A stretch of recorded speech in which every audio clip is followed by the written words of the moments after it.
The Mound by H.P. Lovecraft. For Zealia Bishop. Chapter 3. Of his youth in Luarca, a small placid port on the Bay of Biscay, Zamacona told little. He had been wild, and a younger son, and had come to New Spain in 1532, when only 23 years old. Sensitively imaginative, he had listened spellbound to the floating rumors of rich cities and unknown worlds to the north, and especially to the tale of the Franciscan friar Marcos de Niza, who came back from a trip in 1539 with glowing accounts of fabulous Zealia and its great walled towns with terraced stone houses. Hearing of Coronado's contemplated expedition in search of these wonders, and of the greater wonders whispered to lie beyond them in the land of buffaloes, young Zamacona managed to join the picked party of 300 and started north with the rest in 1540. History knows the story of that expedition, how Zealia was found to be merely the squalid pueblo village of Zuni, and how de Niza was sent back to Mexico in disgrace for his florid exaggerations, how Coronado first saw the Grand Canyon, and how at Sucuye on the Pecos he heard from the Indian called El Turco of the rich and mysterious land of Quivira, far to the northeast, where gold, silver, and buffaloes abounded, and where there flowed a river 2 leagues wide. Zamacona told briefly of the winter camp at Tiguex on the Pecos, and of the northward start in April, when the native guide proved false and led the party astray amidst a land of prairie dogs, salt pools, and roving bison-hunting tribes. When Coronado dismissed his larger force and made his final 42-day march with the very small and select detachment, Zamacona managed to be included in the advancing party. He spoke of the fertile country and of the great ravines with trees visible only from the edge of their steep banks, and of how all the men lived solely on buffalo meat. And then came mention of the expedition's farthest limit, of the presumable but disappointing land of Quivira with its villages of grass houses, its brooks and rivers, its good black soil, its plums, nuts, grapes, and mulberries, and its maize-growing and copper-using Indians. The execution of El Turco, the false native guide, was casually touched upon, and there was a mention of the cross which Coronado raised on the bank of a great river in the autumn of 1541, a cross bearing the inscription, "Thus far came the great general, Francisco Vasquez de Coronado." This supposed Quivira lay at about the 40th parallel of north latitude, and I see that quite lately the New York archaeologist Dr. Hodge has identified it with the course of the Arkansas River through Barton and Rice counties, Kansas. It is the old home of the Wichitas before the Sioux drove them south into what is now Oklahoma, and some of the grass house village sites have been found and excavated for artifacts. Coronado did considerable exploring hereabouts, led hither and thither by the persistent rumors of rich cities and hidden worlds, which floated fearfully around on the Indians' tongues. These northerly natives seemed more afraid and reluctant to talk about the rumored cities and worlds than the Mexican Indians had been, yet at the same time seemed as if they could reveal a good deal more than the Mexicans, had they been willing or dared to do so. Their vagueness exasperated the Spanish leader, and after many disappointing searches, he began to be very severe toward those who brought him stories.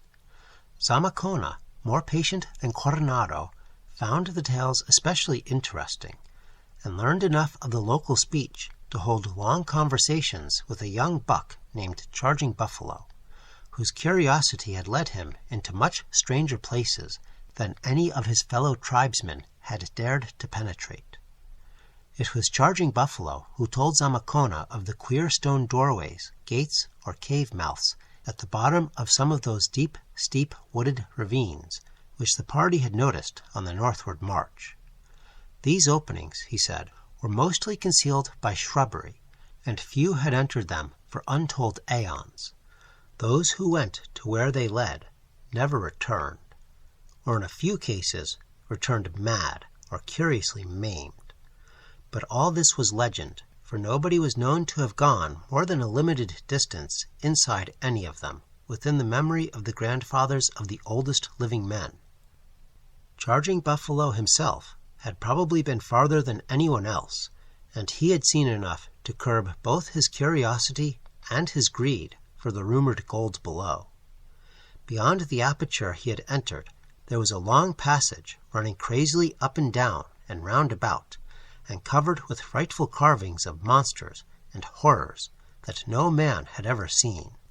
At last, after untold miles of windings and descents, there was a glow of terrible blue light, and the passage opened upon a shocking netherworld. About this the Indian would say no more, for he had seen something that had sent him back in haste. But the golden cities must be somewhere down there, he added, and perhaps a white man with the magic of the thunderstick might succeed in getting to them. He would not tell the big chief Coronado what he knew, for Coronado would not listen to Indian talk any more. Yes, he could show Zamacona the way if the white man would leave the party and accept his guidance, but he would not go inside the opening with the white man. It was bad in there. The place was about a 5 days' march to the south, near the region of great mounds. These mounds had something to do with the evil world down there.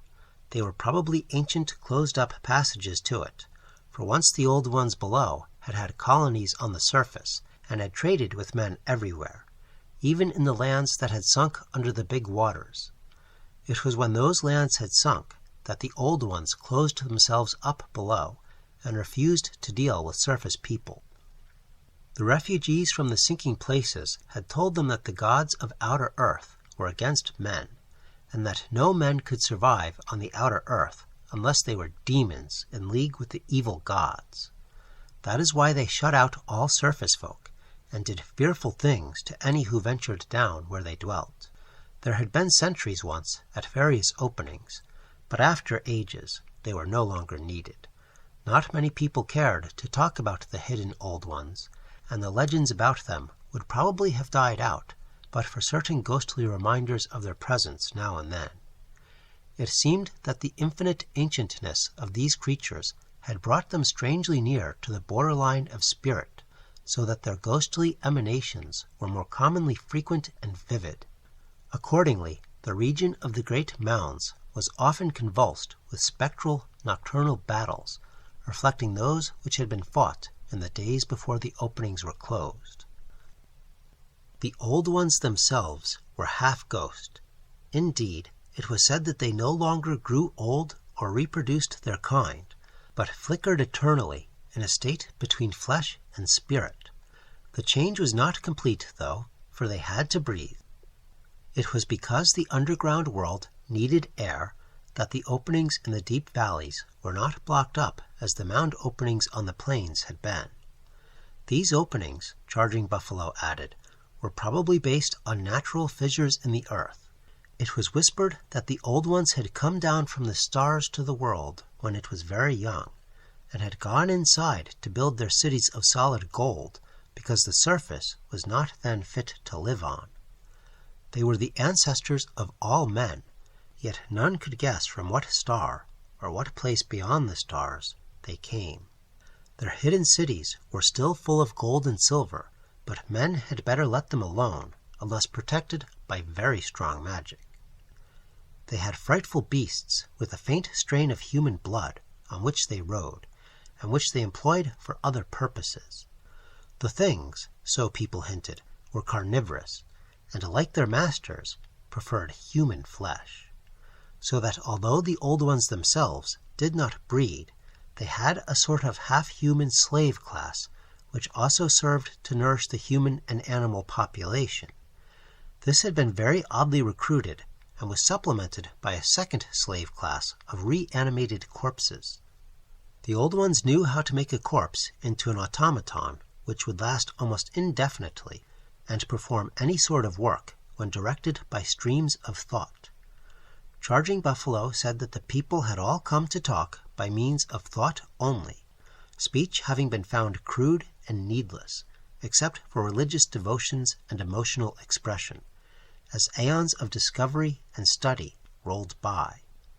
They worshipped Yig, the great father of serpents, and Tulu, the octopus-headed entity that had brought them down from the stars, appeasing both of these hideous monstrosities by means of human sacrifices offered up in a very curious manner which Charging Buffalo did not care to describe. Zamacona was held spellbound by the Indian's tale, and at once resolved to accept his guidance to the cryptic doorway in the ravine. He did not believe the accounts of strange ways attributed by legend to the hidden people, for the experiences of the party had been such as to disillusion one regarding native myths of unknown lands. But he did feel that some sufficiently marvelous field of riches and adventure must indeed lie beyond the weirdly carved passages in the earth. At first he thought of persuading Charging Buffalo to tell his story to Coronado, offering to shield him against any effects of the leader's testy skepticism, but later he decided that a lone adventure would be better. If he had no aid, he would not have to share anything he found, but might perhaps become a great discoverer and owner of fabulous riches. Success would make him a greater figure than Coronado himself, perhaps a greater figure than anyone else in New Spain, including even the mighty viceroy, Don Antonio de Mendoza. On October 7th, 1541, at an hour close to midnight, Zamacona stole out of the Spanish camp near the Grass House village and met Charging Buffalo for the long southward journey. He traveled as lightly as possible and did not wear his heavy helmet and breastplate. Of the details of the trip, the manuscript told very little, but Zamacona records his arrival at the Great Ravine on October 13th. The descent of the thickly wooded slope took no great time, and though the Indian had trouble in locating the shrubbery-hidden stone door again amidst the twilight of that deep gorge, the place was finally found. It was a very small aperture as doorways go, formed of monolithic sandstone jambs and lintel, and bearing signs of nearly effaced and now undecipherable carvings. Its height was perhaps 7 feet, and its width not more than 4. There were drilled places in the jambs which argued the bygone presence of a hinged door or gate, but all other traces of such a thing had long since vanished. At sight of this black gulf, Charging Buffalo displayed considerable fear, and threw down his pack of supplies with signs of haste. He had provided Zamacona with a good stock of resinous torches and provisions, and had guided him honestly and well, but refused to share in the venture that lay ahead. Zamacona gave him the trinkets he had kept for such an occasion, and obtained his promise to return to the region in a month, afterward showing the way southward to the Pecos Pueblo villages. A prominent rock on the plain above them was chosen as a meeting place, the one arriving first to pitch camp until the other should arrive. In the manuscript, Zamacona expressed a wistful wonder as to the Indian's length of waiting at the rendezvous, for he himself could never keep that tryst. At the last moment, Charging Buffalo tried to dissuade him from his plunge into the darkness, but soon saw it was futile, and gestured a stoical farewell. Before lighting his first torch and entering the opening with his ponderous pack, the Spaniard watched the lean form of the Indian scrambling hastily and rather relievedly upward among the trees. It was the cutting of his last link with the world, though he did not know that he was never to see a human being, in the accepted sense of that term, again. Zamacona felt no immediate premonition of evil upon entering that ominous doorway, though from the first he was surrounded by a bizarre and unwholesome atmosphere. The passage, slightly taller and wider than the aperture, was for many yards a level tunnel of cyclopean masonry, with heavily worn flagstones underfoot, and grotesquely carved granite and sandstone blocks in sides and ceiling. The carvings must have been loathsome and terrible indeed, to judge from Zamacona's description, according to which most of them revolved around the monstrous beings Yig and Tulu. They were unlike anything the adventurer had ever seen before, though he added that the native architecture of Mexico came closest to them of all things in the outer world. After some distance, the tunnel began to dip abruptly, and irregular natural rocks appeared on all sides. The passage seemed only partly artificial, and decorations were limited to occasional cartouches with shocking bas-reliefs. Following an enormous descent, whose steepness at times produced an acute danger of slipping and tobogganing, the passage became exceedingly uncertain in its direction and variable in its contour. At times it narrowed almost to a slit, or grew so low that stooping and even crawling were necessary, while at other times it broadened out into sizable caves or chains of caves. Very little human construction, it was plain, had gone into this part of the tunnel, though occasionally a sinister cartouche or hieroglyphic on the wall, or a blocked-up lateral passageway, would remind Zamacona that this was, in truth, the aeon-forgotten high road to a primal and unbelievable world of living things. For 3 days, as best he could reckon, Pamphilo de Zamacano scrambled down, up, along, and around, but always predominantly downward, through this dark region of Paleogean night. Once in a while he heard some secret being of darkness patter or flap out of his way, and on just one occasion he half glimpsed a great bleached thing that set him trembling. The quality of the air was mostly very tolerable, though fetid zones were now and then met with, while one great cavern of stalactites and stalagmites afforded a depressing dampness. This latter, when Charging Buffalo had come upon it, had quite seriously barred the way, since the limestone deposits of ages had built fresh pillars in the path of the primordial abyss denizens. The Indian, however, had broken through these so that Zamacona did not find his course impeded. It was an unconscious comfort to him to reflect that someone else from the outside world had been there before, and the Indian's careful descriptions had removed the element of surprise and unexpectedness. More, Charging Buffalo's knowledge of the tunnel had led him to provide so good a torch supply for the journey in and out that there would be no danger of becoming stranded in darkness. Zamacona camped twice, building a fire whose smoke seemed well taken care of by the natural ventilation. At what he considered the end of the 3rd day, though his cocksure guesswork chronology is not at any time to be given the easy faith that he gave it, Zamacona encountered the prodigious descent and subsequent prodigious climb, which Charging Buffalo had described as the tunnel's last phase. As at certain earlier points, marks of artificial improvement were here discernible, and several times the steep gradient was eased by a flight of rough-hewn steps. The torch showed more and more of the monstrous carvings on the walls, and finally the resinous flare seemed mixed with a fainter and more diffusive light as Zamacona climbed up and up after the last downward stairway. At length the ascent ceased, and a level passage of artificial masonry with dark basaltic blocks led straight ahead. There was no need for a torch now, for all the air was glowing with a bluish, quasi-electric radiance that flickered like an aurora.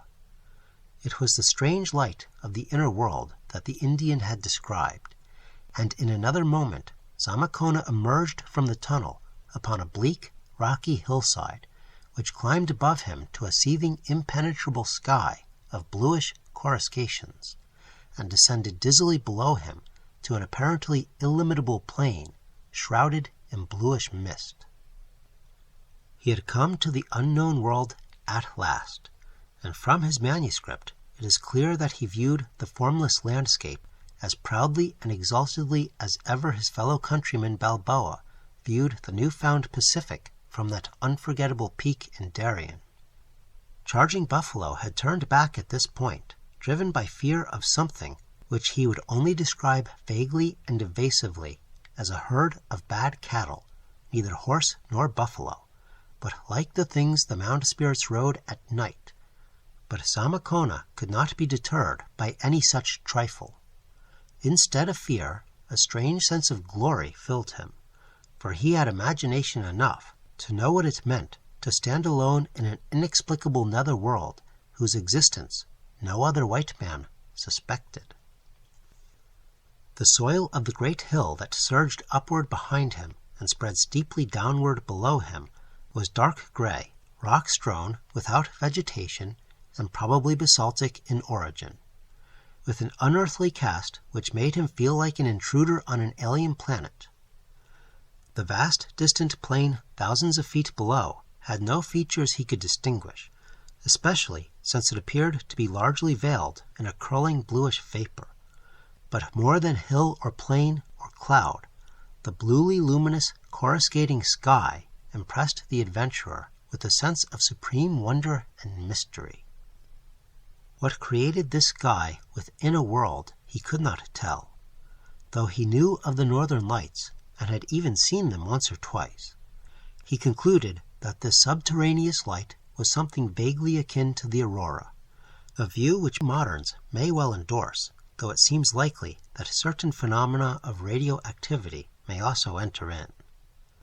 At Samakona's back, the mouth of the tunnel he had traversed yawned darkly, defined by a stone doorway very like the one he had entered in the world above, save that it was of grayish-black basalt instead of red sandstone. There were hideous sculptures, still in good preservation, and perhaps corresponding to those on the outer portal which time had largely weathered away. The absence of weathering here argued a dry, temperate climate. Indeed, the Spaniard already began to note the delightfully spring-like stability of temperature which marks the air of the North's interior. On the stone jambs were works proclaiming the bygone presence of hinges, but of any actual door or gate no trace remained. Seating himself for rest and thought, Samakona lightened his pack by removing an amount of food and torches sufficient to take him back through the tunnel. These he proceeded to cache at the opening under a cairn hastily formed of the rock fragments, which everywhere lay around. Then, readjusting his lightened pack, he commenced his descent toward the distant plain, preparing to invade a region which no living thing of outer earth had penetrated in a century or more, which no white man had ever penetrated, and from which, if legend were to be believed, no organic creature had ever returned sane. Samakona strode briskly along down the steep, interminable slope, his progress checked at times by the bad walking that came from loose rock fragments, or by the excessive precipitousness of the grade. The distance of the mist-shrouded plain must have been enormous, for many hours' walking brought him apparently no closer to it than he had been before. Behind him was always the great hill, stretching upward into a bright aerial sea of bluish coruscations. Silence was universal, so that his own footsteps and the fall of stones that he dislodged struck on his ears with startling distinctness. It was at what he regarded as about noon that he first saw the abnormal footprints which set him to thinking of charging buffaloes' terrible hints, precipitate flight, and strangely abiding terror. The rock-strewn nature of the soil gave few opportunities for tracks of any kind, but at one point a rather level interval had caused the loose detritus to accumulate in a ridge, leaving a considerable area of dark gray loam absolutely bare. Here, in a rambling confusion indicating a large herd aimlessly wandering, Samakona found the abnormal prints.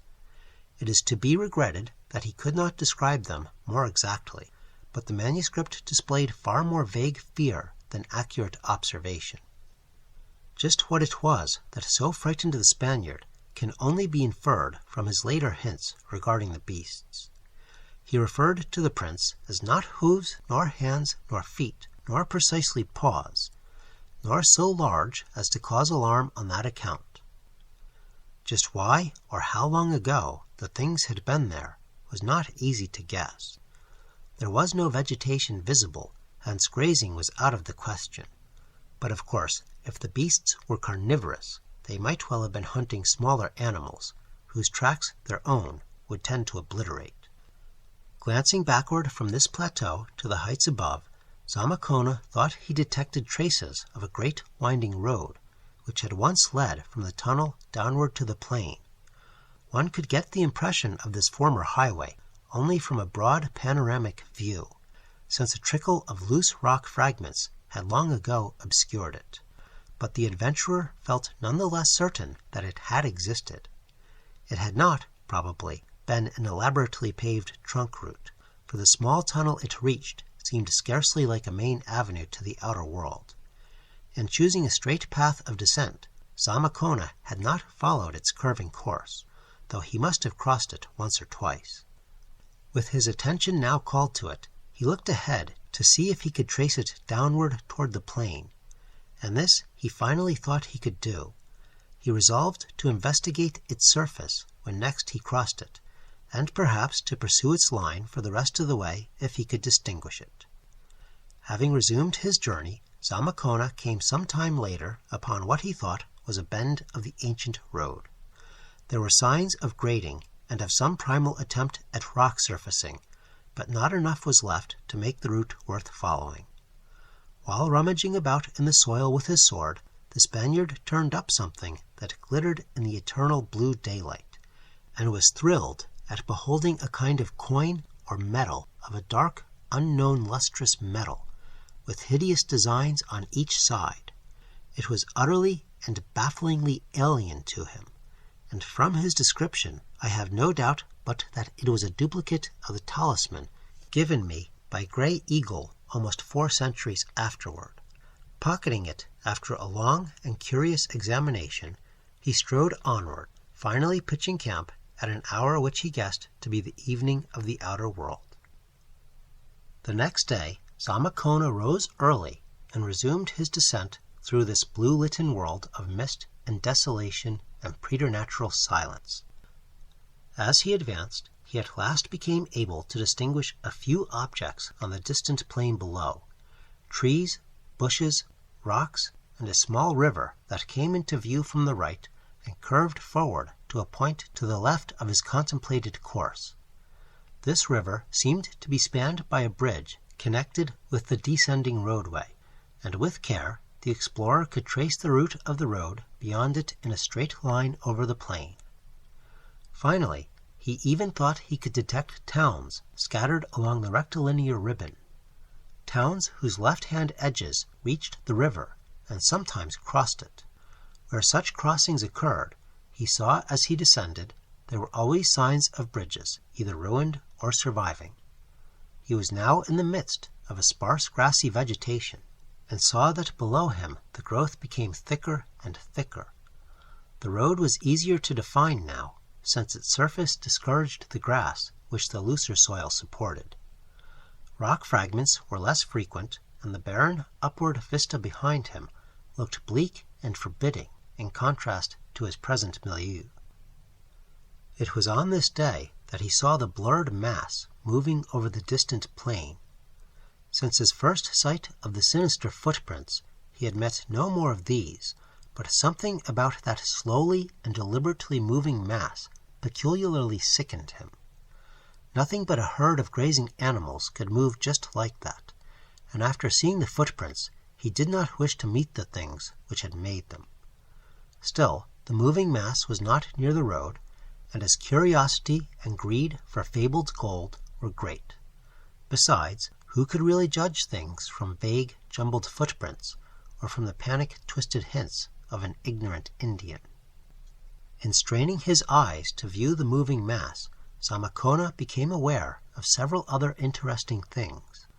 One was that certain parts of the now unmistakable towns glittered oddly in the misty blue light. Another was that, besides the towns, several similarly glittering structures of a more isolated sort were scattered here and there along the road and over the plain. They seemed to be embowered in clumps of vegetation, and those off the road had small avenues leading to the highway. No smoke or other signs of life could be discerned about any of the towns or buildings. Finally, Zamakona saw that the plain was not infinite in extent, though the half-concealing blue mists had hitherto made it seem so. It was bounded in the remote distance by a range of low hills, toward a gap in which the river and roadway seemed to lead. All this, especially the glittering of certain pinnacles in the towns, had become very vivid when Zamakona pitched his second camp amidst the endless blue day. He likewise noticed the flocks of high-soaring birds, whose nature he could not clearly make out. The next afternoon, to use the language of the outer world as the manuscript did at all times, Zamakona reached the silent plain and crossed the soundless, slow-running river on a curiously carved and fairly well-preserved bridge of black basalt. The water was clear and contained large fishes of a wholly strange aspect. The roadway was now paved and somewhat overgrown with weeds and creeping vines, and its course was occasionally outlined by small pillars bearing obscure symbols. On every side the grassy level extended, with here and there a clump of trees or shrubbery, and with unidentifiable bluish flowers growing irregularly over the whole area. Now and then some spasmodic motion of the grass indicated the presence of serpents. In the course of several hours the traveler reached a grove of old and alien-looking evergreen trees, which he knew, from distant viewing, protected one of the glittering-roofed isolated structures. Amidst the encroaching vegetation he saw the hideously sculptured pylons of a stone gateway leading off the road, and was presently forcing his way through briars above a moss-crusted, tessellated walk lined with huge trees and low monolithic pillars. At last, in this hushed green twilight, he saw the crumbling and ineffably ancient facade of the building. A temple, he had no doubt. It was a mass of nauseous bas-reliefs, depicting scenes and beings, objects and ceremonies, which could certainly have no place on this or any sane planet. In hinting of these things, Zamakona displays for the first time that shocked and pious hesitancy which impairs the informative value of the rest of his manuscript. We cannot help regretting that the Catholic ardor of Renaissance Spain had so thoroughly permeated his thought and feeling. The door of the place stood wide open, and absolute darkness filled the windowless interior.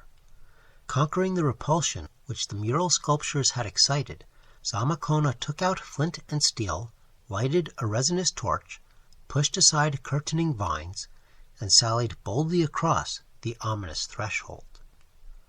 For a moment he was quite stupefied by what he saw.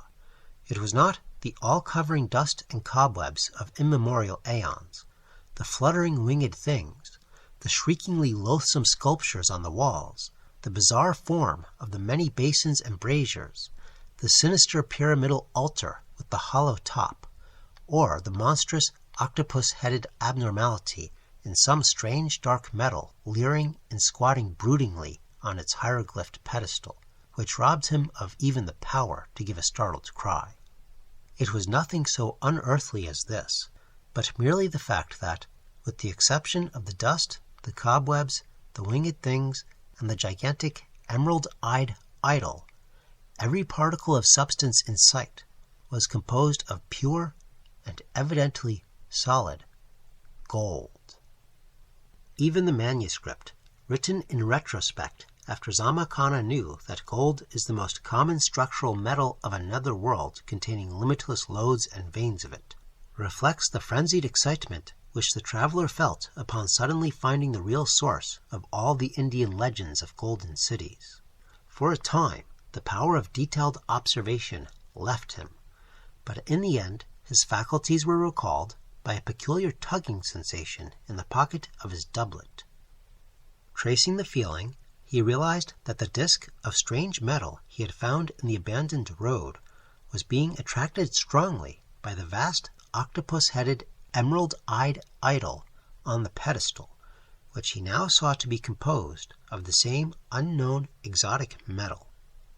He was later to learn that this strange magnetic substance, as alien to the inner world as to the outer world of men, is the one precious metal of the blue-lighted abyss.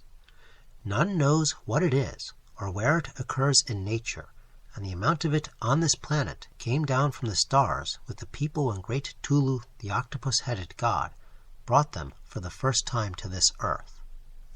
Certainly, its only known source was a stock of pre-existing artifacts, including multitudes of cyclopean idols. It could never be placed or analyzed, and even its magnetism was exerted only on its own kind. It was the supreme ceremonial metal of the hidden people, its use being regulated by custom in such a way that its magnetic properties might cause no inconvenience. A very weakly magnetic alloy of it with such base metals as iron, gold, silver, copper, or zinc had formed the sole monetary standard of the hidden people at one period of their history. Zamakona's reflections on the strange idol and its magnetism were disturbed by a tremendous wave of fear as, for the first time in this silent world, he heard a rumble of very definite and obviously approaching sound. There was no mistaking its nature. It was a thunderously charging herd of large animals, and remembering the Indian's panic, the footprints, and the moving mass distantly seen, the Spaniard shuddered in terrified anticipation. He did not analyze his position or the significance of this onrush of great lumbering beings, but merely responded to an elemental urge toward self-protection. Charging herds do not stop to find victims in obscure places, and on the outer earth, Zamakona would have felt little or no alarm in such a massive, grove-girt edifice. Some instinct, however, now bred a deep and peculiar terror in his soul, and he looked about frantically for any means of safety. There being no available refuge in the great gold-patined interior, he felt that he must close the long disused door, which still hung on its ancient hinges, doubled back against the inner wall. Soil, vines, and moss had entered the opening from outside, so that he had to dig a path for the great gold portal with his sword, but he managed to perform this work very swiftly under the frightful stimulus of the approaching noise. The hoofbeats had grown still louder and more menacing by the time he began tugging at the heavy door itself, and for a while his fears reached a frantic height, as hope of starting the age-clogged metal grew faint.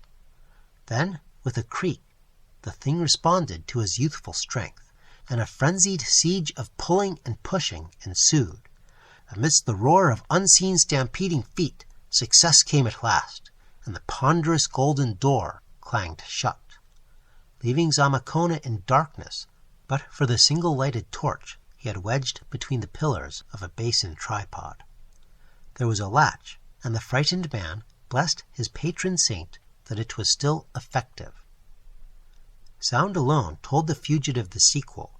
When the roar grew very near, it resolved itself into separate footfalls, as if the evergreen grove had made it necessary for the herd to slacken speed and disperse. But feet continued to approach, and it became evident that the beasts were advancing among the trees and circling the hideously carven temple walls. In the curious deliberation of their tread, Zamakona found something very alarming and repulsive, nor did he like the scuffling sounds which were audible even through the thick stone walls and heavy golden door. Once the door rattled ominously on its archaic hinge, as if under a heavy impact, but fortunately it still held. Then, after a seemingly endless interval, he heard retreating steps and realized that his unknown visitors were leaving. Since the herds did not seem to be very numerous, it would have perhaps been safe to venture out within a half-hour or less. But Zamakona took no chances. Opening his pack, he prepared his camp on the golden tiles of the temple's floor, with the great door still securely latched against all comers, drifting eventually into a sounder sleep than he could have known in the blue-litten spaces outside. He did not even mind the hellish octopus-headed bulk of great Tulu, fashioned of unknown metal and leering with fishy sea-green eyes, which squatted in the blackness above him on its monstrously hieroglyphed pedestal. Surrounded by darkness for the first time since leaving the tunnel, Zamakona slept profoundly and long. He must have more than made up the sleep he had lost at his previous 2 camps, when the ceaseless glare of the sky had kept him awake despite his fatigue, for much distance was covered by other living feet, while he lay in his healthily dreamless rest. It is well that he rested deeply, for there were many strange things to be encountered in his next period of consciousness.